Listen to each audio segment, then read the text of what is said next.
വിട്ടുമാറാത്ത ഉറക്കക്കുറവ് തലച്ചോർ, ഹൃദയം, ഉപാപചയ പ്രവർത്തനം എന്നിവയെ പ്രതികൂലമായി ബാധിക്കുമെന്ന് ആരോഗ്യ വിദഗ്ധർ.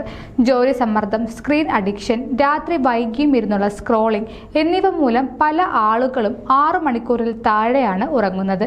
എന്നാൽ ഈ ശീലം അത്ര നല്ലതല്ലെന്നാണ് ആരോഗ്യ വിദഗ്ധർ പറയുന്നത്. ആവശ്യമായ ഉറക്കം ലഭിക്കാതെ വരുമ്പോൾ ഏകാഗ്രത, ഓർമ്മശക്തി, തീരുമാനമെടുക്കാനുള്ള കഴിവ് എന്നിവ മോശമാകും. ശരിയായി ഉറങ്ങാത്ത ആളുകളിൽ മറവിയും മാനസികമായ മന്ദതയും അനുഭവപ്പെട്ടേക്കാമെന്നും ആരോഗ്യ വിദഗ്ധർ ഓർമ്മിപ്പിക്കുന്നു. ഉറക്കക്കുറവ് തലച്ചോറിന്റെ പ്രവർത്തനത്തെയും പ്രതികൂലമായി ബാധിക്കുമെന്നാണ് ആരോഗ്യ വിദഗ്ധർ പറയുന്നത്. കൂടാതെ ഹോർമോൺ വ്യതിയാനങ്ങൾക്കും ഉറക്കക്കുറവ് കാരണമായേക്കാം.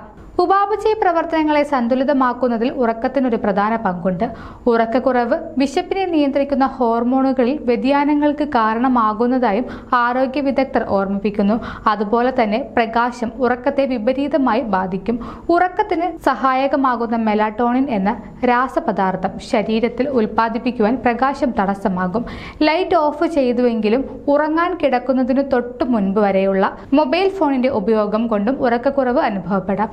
അതുകൊണ്ട് ഉറങ്ങുന്നതിന് ചുരുങ്ങിയത് 3/4 മണിക്കൂർ മുൻപെങ്കിലും ഫോൺ ഉപയോഗം അവസാനിപ്പിക്കുന്നത് നല്ല ഉറക്കം കിട്ടാൻ സഹായിക്കുമെന്ന് ആരോഗ്യ വിദഗ്ധർ ഓർമ്മിപ്പിക്കുന്നു.